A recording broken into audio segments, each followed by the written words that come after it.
간디라는 사람 아시죠? 간디라는 사람이 영국에서 유학생 생활을 했습니다. 유학생 생활을 하는데 이 영국 얼마나 인종차별이 심합니까? 인도인을 향한 이 인종차별을 하는데 하루는 교수가 이런 질문을 했다고 합니다. 자네는 돈과 지혜 중에 둘 중에 하나를 고르라고 한다면 무엇을 선택하겠는가? 여러분은 무엇을 선택하겠습니까? 돈과 지혜 둘 중에 하나를 선택할 수 있다. 무엇을 선택하겠어요? 지혜를 선택해요. 그래요. 그런데 간디는 돈을 선택하겠다고 대답을 했어요. 그러니까는 이 교수가 아유, 뭘 모르는구만 그러면서 이렇게 좀 많이 깎아내렸다 그래요. 그러니까는 간디가 거기에 대해서 이렇게 대답했다 그래요. 교수님, 사람은 자기에게 부족한 것을 선택하면 됩니다. 지혜가 부족한 사람은 지혜를 선택할 것이고 돈이 부족한 사람은 돈을 선택할 것이고 간디의 이 대답 여러분 한번 생각해 볼 만한 내용이기도 하죠. 여러분 세상 사람들이나 믿는 사람들이나 부유함에 대해서 이야기를 하면요 좀 속된 것 아니냐 이런 말을 해요. 그래서 부를 추구하잖아요. 그러면은 되게 아니 당신은 믿는 사람으로 무슨 부를 뭐 돈을 추구하냐. 그런데 그렇지 않아요. 여러분 저도 돈과 지혜 중에 무엇을 선택하겠느냐? 그럼 저도 돈을 선택할 것 같아요. 그리고 부유하면 부유할수록 좋은 것 같아요. 부라는 것은요 조금 있는 게 좋을까요? 많이 있는 게 좋을까요? 어차피 있을 것? 많은 게 좋죠. 그렇지 않습니까? 저는 부유하면 좋겠어요. 우리 성도들도 부유하면 좋겠어요. 우리 교회도 부유해지면 좋겠어요. 왜냐하면 거기에 대한 명확한 이유가 있어요. 그 부유함을 통해서 할 일들이 있기 때문에 그래요. 정말 어려운 사람들을 도와줄 수 있고 어려운 교회들을 도와줄 수 있고 열방 가운데 나아가서 선교하는 이 선교사님들을 그리고 그 사역을 돕기 위해서 여러분 물질 필요합니다. 여러분 부유함이 문제가 아니에요. 그 부유함을 어디다 쓰느냐가 더 중요한 것이지. 하나님께서는요 우리에게 부를 말씀하세요. 부유하게 해주시겠다고 약속하셔요. 구약 성경에 보면은요 정말 많은 하나님의 약속들이 무엇과 관련이 되어 있느냐면은 이 부유함과 이 복과 관련되어 있습니다. 하나님께서는 하나님의 백성들이 물질에 부유하게 사는 것 원하세요. 기뻐하세요. 아브라함을 부르셨던 하나님께서 아브라함에게 약속을 주실 때 어떤 약속을 주십니까? 내가 너로 큰 민족을 이루고 내가 너에게 복을 주어 내 이름을 창대하게 하리니 너는 복이 될지라 그러잖아요. 복으로 만들어 주신대요. 복의 존재로 만들어 주신대요. 그리고 우리가 신명기 28장 잘 아시는 분들은 너무 잘 아실 거예요. 들어가도 복을 받고 나가도 복을 받고 떡반죽 그릇도 복을 받고 복을 다 받는데요. 외양간에 있는 양도 소도 그 새끼도 복을 받는데요. 하나님께서 복을 주시겠다는 거예요. 그러면서 이렇게 말씀하십니다. 신명기 28장 8절 말씀에 여호와께서 명령하사 내 창고와 내 손으로 하는 모든 일에 복을 내리시고 복을 내리시는데 복을 주시는 하나님께서는 복을 내리시는 분이에요. 뿐만 아니라 그 복을 주시는 것을 기뻐하시는 분이 우리 하나님인 줄로 믿으시기 바랍니다. 뿐만 아니라 하나님은요 물질의 복에만 관심이 있는 게 아니에요. 우리에게 영혼의 복까지도 함께 주시는 분이세요. 예수님께서 우리 죄를 담당하여 십자가를 지실 때 우리의 가난도 우리의 질병도 우리의 고난도 다 함께 십자가에 못 박았다 이렇게 말씀하시잖아요. 그리고 또한 이렇게 말합니다. 우리 주 예수 그리스도의 은혜를 너희가 알거니와 부요하신 이로써 너희를 위하여 가난하게 되심은 그의 가난함으로 말미암아 너희를 부요하게 하려 하심이라. 우리를 부요하게 하시기 위해서 예수님께서 그 모든 어려움을 고통을 고난을 다 지셨다는 거예요. 로마서 8장 32절 말씀은 이렇게 말씀하십니다. 자기 아들을 아끼지 아니하시고 우리 모든 사람을 위하여 내주시니가 어찌 그 아들과 함께 모든 것을 우리에게 주시지 않겠느냐 그럽니다. 하나님께서는 우리에게 주시기를 원하셔요. 그런데 물질의 복뿐만 아니라 영혼의 복 그리고 평안을 주시기를 원하시는 거예요. 특별히 성경에 부에 대한 약속들이 많이 있습니다. 성도가 부유하게 되시는 것을 원하시는 하나님께서 오늘 말씀을 또한 주시는 거예요. 뭐라고 말씀하셨습니까? 내 재물과 내 소산물의 처음 익은 열매로 여호와를 공경하라. 그리하면 내 창고가 가득히 차고 내 포도즙 틀에 새 포도즙이 넘치리라. 이렇게 말씀하시잖아요. 하나님께서는요, 하나님 자신을 공경하는 이에게 하나님의 복으로 채워주신다고 말씀하십니다. 그렇다면 어떻게 하는 것이 하나님을 공경하는 것일까요? 이거 한번 생각해 볼 문제죠. 어떻게 하는 것이 하나님을 공경하는 건가? 여러분, 하나님을 공경하는 게 어려운 일이 아니에요. 부모님을 공경한다 할 때, 여러분, 어린 아이들을 가르칠 때 처음 가르치는 게 있어요. 부모님을 공경하고 어른을 공경하기 위해서 가르치는 거. 예의를 가르치잖아요. 그 중에 무엇을 가르칩니까? 식탁 예절. 어른이 숟가락을 들기 전에 먼저 들지 마라. 그건 너무나도 간단한 거잖아요. 기다리는 거예요. 부모 입장에서, 어른 입장에서 자녀들이 어른이 먼저 숟가락 들기를 기다리고 있는 모습만 봐도 기쁜 거예요. 그 모습만 봐도 아, 이 아이가 공경하는 법을 배웠구나. 그리고 이 아이가 기본이 되었구나. 부모 입장에서는 그런 거예요. 큰 일을 해난 것도 아니잖아요. 잠깐 기다린 것 뿐이에요. 어르신이, 부모님이 숟가락 뜰 것을 그냥 기다리는 것만으로도 부모의 마음은 참 보람된 거죠.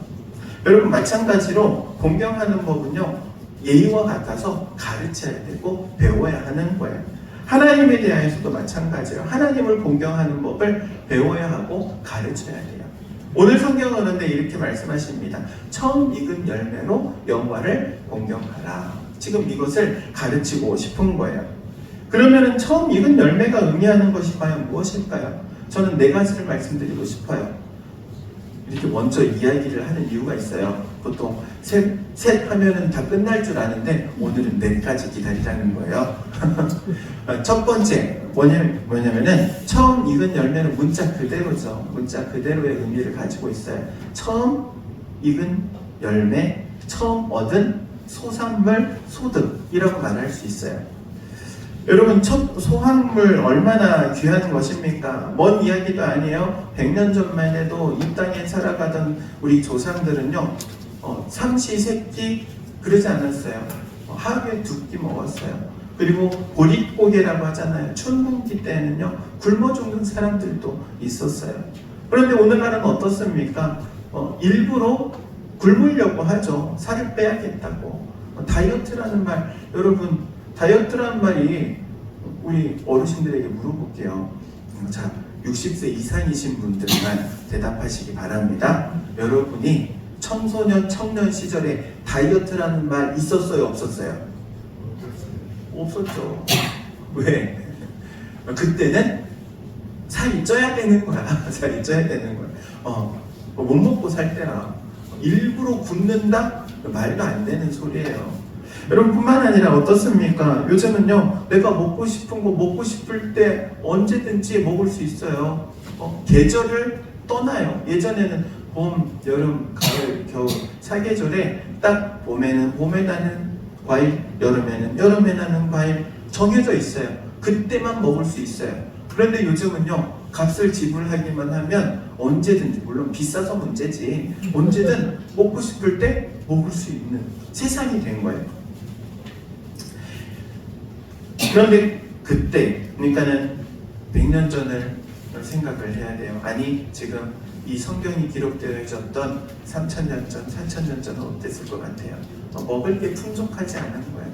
그런데 처음 거둔 곡식, 처음 거둔 열매, 얼마나 귀하겠습니까? 오늘날도 마찬가지이긴 해요. 처음 나왔을 때 비싸잖아요. 뭐든지 처음 나왔을 때 비싸요.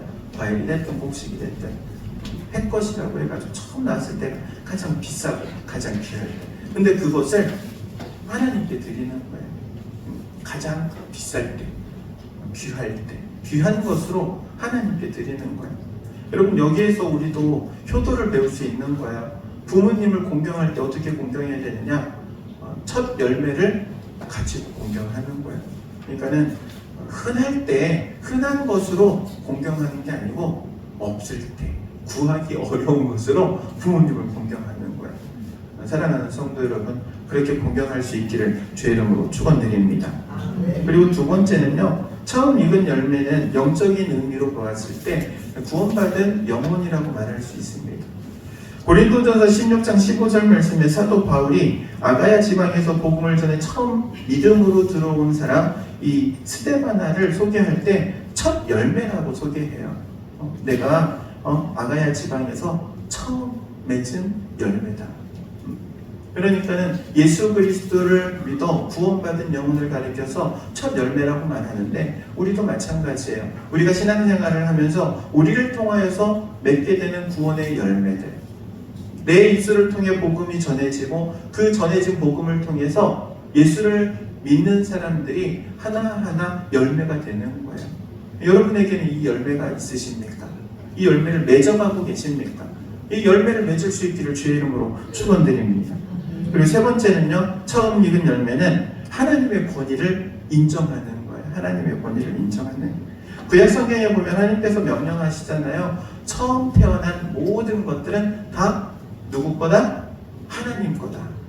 초태생이라고 하잖아요. 처음 태어난 짐승이든 사람이든 혹은 무엇이 되었든 다 그것이 하나님의 것이래요. 그래서 그 하나님께 드려야 돼요. 그런데 여러분, 사람 처음 태어난 첫 아들 하나님께 제사로 드립니까? 안 드립니까? 안 드리죠. 사람은 제사로 드리는 게 아니고 그 사람의 값으로 드려요. 그러니까 돈으로 드리는데 그게 뭐냐면 속전이라는 속전세라고 해요. 그래서 첫 아들이든 딸이든 첫째 딱 태어나면은 하나님께 값을 치르게 돼 있고, 그 외에 나머지는 짐승이든 열매든 그 모두 다 하나님께 드리게 되어 있어요.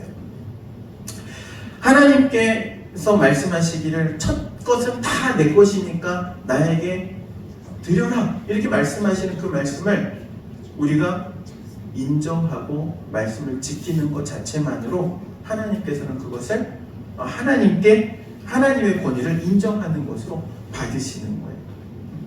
하나님의 말씀을 지키는 것만으로도 하나님께서는 기뻐하시는 거예요.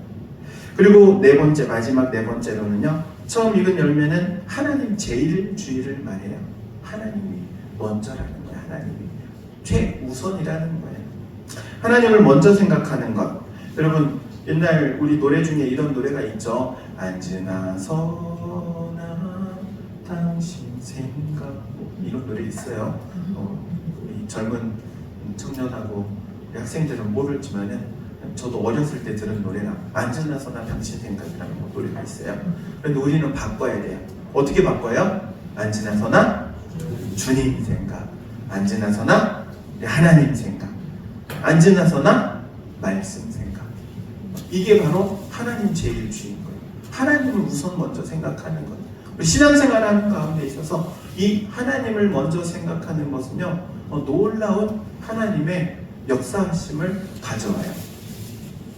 우리 한국 사회에 보면, 역사에 보면은 이모군란이라는 사건이 있었어요. 이 사건이 조선시대에 군대를 무장하는데 이제 신군대, 그러니까 총포로 무장한 신군대를 만들죠. 그러니까는 구군대도 있잖아요. 구식군대. 구식군대하고 신식군대하고 딱 나눠지니까는 차별을 받아요. 누가 차별을 받을까요? 구식군대가 차별을 받아요. 그래서 임금을 13달을 안 줘요. 원래 군인들에게 봉급을 지불을 해야 되는데 13달이면 1년 넘게잖아요. 도무지 어떻게 먹고 살라고. 그러니까는 불평불만이 막 커져 있는데, 거기서 이제 쌀로 봉급을 주는데 좋은 쌀을 줘야 되는데 막 흙도 겨도 막 섞어가지고 부피만 크게 해가지고 준 거예요. 그러니까 이 90군대가 그 쌀을 딱 받는 순간 뭐가 열렸을까요? 명안이 열렸을까요? 뚜껑이 열린 거예요. 뚜껑이 열려가지고 그들이 오늘날로 말하면 쿠데타를 일으켜요. 못 살겠다. 이것들을 다 죽여야겠다. 그래가지고 그 당시 정권을 잡고 있는 민씨 일가들을 다 잡으려고 쫓아가죠. 그래가지고 그때 당시에 그 명성황후의 오라버니도 한 명 죽게 되고 명성황후 도망치는데 어떻게 도망치냐면은 어떤 사람이 명성황후를 지게에 짊어지고 그거를 걸음처럼 위장을 해가지고 몰래 도망을 쳐요. 그래가지고 그래서 명성황후가 살거든요. 근데 그 명성황후를 구했던 그 공을 인정받은 이 사람의 이름이 이수정이라는 사람이에요. 이름은 여자 같죠? 남자예요. 그래서 고종이 이 사람에게 관직을 주고 싶어해요. 명성황후를 구해줬으니까 그 공을 인정해주고 관직을 주고 싶은데 이 사람은 관직을 거절해요. 저는 관직 받지 않겠습니다. 그런데 원하는 게 한 가지 있습니다. 그러면서 뭐를 말하냐면 조선시대 이 땅에 굶는 백성들이 너무 많아서 농법을 좀 배워왔으면 좋겠습니다.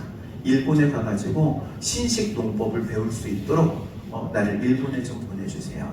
그러니까는 이 고종 황제가 이 사람을 신사유람단에 같이 이렇게 섞어서 일본을 보내요.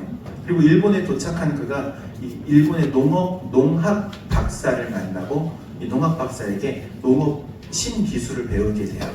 근데 이 농업을 가르쳤던 사람이 츠다센이라는 일본 사람인데 이 사람 기독교인이에요. 기독교인. 일본이 우리나라보다 300년 먼저 기독교를 받아들였잖아요. 기독교인인데 이 사람이 농업만 가르친 게 아니라 이 기독교의 복음도 계속 이렇게 소개를 했어요. 물론 이 이수정이라는 사람이 복음을 처음 들은 건 아니에요. 그 가족사에도 보면은 조금 그 천주교 탄압 때에 이렇게 탄압을 받아가지고 죽은 사람도 있어요. 그 가족 역사에.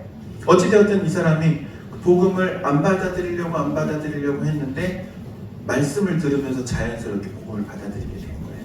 마태복음을 보면서 5장 말씀을 보면서. 그래서 이 복음을 받아들인 이수정의 생각이 변하는데 어떻게 변하냐면은 굶어 죽어가던 조선의 백성들을 위해서 지금 공부하러 왔잖아요. 그런데 굶어 죽어가는 이 조선의 백성의 불쌍함이 이제 바뀐 거예요. 영혼의 불쌍함으로. 복음을 듣지 못해 죽어가는 이 영혼들이 복음만 받아들이면은 이 조선이 살 길이 열린다 라고 생각을 하게 된 거예요.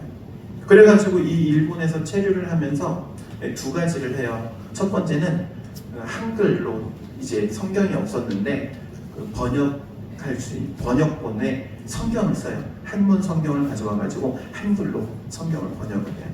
그리고 또 하나는 뭐를 하냐면은 편지를 써요. 미국에다가 미국 교회에 편지를 써요. 오늘 주보에 실은 내용에 이 내용이 있어요. 그런데 이 이수정이라는 분이 이 편지를 쓰면서 뭐라고 쓰냐면은 그때 당시에 일본인들도 선교사가 있었어요. 그래서 일본에서 그 츠다센이라는 사람이 우리 일본 선교사를 조선 땅으로 보내줄게. 그러는데 거부해요. 프랑스 선교사도 만나가지고 프랑스 선교사들을 보내주겠다 하는데 거부해요. 그 이유가 어디에 있냐면은 이 조선 땅에 살던 사람 백성들의 인식이 이미 반일 감정이 넘쳐나고 그리고 프랑스 심리학령 심리학령 아니구나 심리학령가 병인양령 그것 때문에 프랑스 사람에 대한 감정도 안 좋아. 그래서 미국 사람들이 와가지고 복음을 전하면 좋겠다. 미국 교회에다가 편지를 썼거든요. 편지를 써가지고 그게 가는데 이 편지가 뭐 우리로 따지면 기독공보와 같은 신문에 이렇게 실린 거예요. 크리스천 잡지와 일간지에 실렸어요. 그리고 그것을 본 사람 중에 감동받아가지고 한국으로 온 선교사가 있어요. 두 사람. 누구냐면 바로 언더우드 그리고 아펜셀러. 두 명의 선교사. 언더우드 연세대를 세운 선교사님 있잖아요. 이분이 원래는 인도를 선교하기 위해서 인도어를 공부하고 있었어요. 이미. 인도를 목표를 탁하고 공부하고 있었는데 그 편지를 보고 그가 마음을 바꿔가지고 조선 땅으로 오게 된 거예요. 그러면서 일본으로 먼저 와가지고 6개월 이상 이 이수정이라는 사람에게 한글을 배우고 언어를 배워가지고 그래서 인천 제물포로 들어와가지고 복음을 전하게 된 거예요. 그리고 언더우드 선교사가 조선 땅에서 선교하다가 다시 안식년이 돼가지고 미국으로 들어가요. 그리고 미국에서 신학교를 다니면서 조선에 대해서 소개를 해요. 그러던 가운데 감동받아가지고 온 사람들이 있어요. 이 호남 지역을 선교하기 위해서 온 7일의 선발대라고 하는데, 그래서 광주랑 목포에 기독병원이 그렇게 생긴 거예요. 언더우드의 영향. 그런데 그 언더우드도 누구의 영향을 받은 거예요? 이 이수정이라는 사람의 영향을 받은 거예요.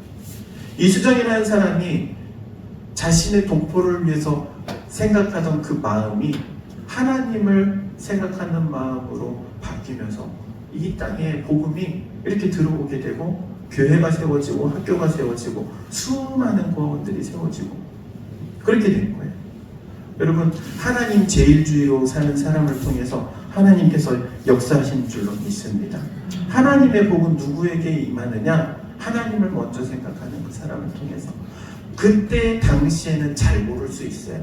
그런데 시간이 지나가고 세월이 흘러가니까 분명한 결과물이 있고 분명한 열매가 있는 거예요.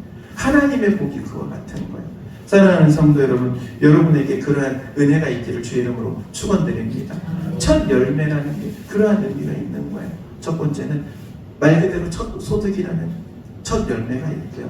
그리고 우리가 전도를 해서 맺는 영혼의 열매가 있고요. 하나님의 권위를 인정하는 열매가 있고요. 하나님 제일주의라는 열매가 있는 거예요.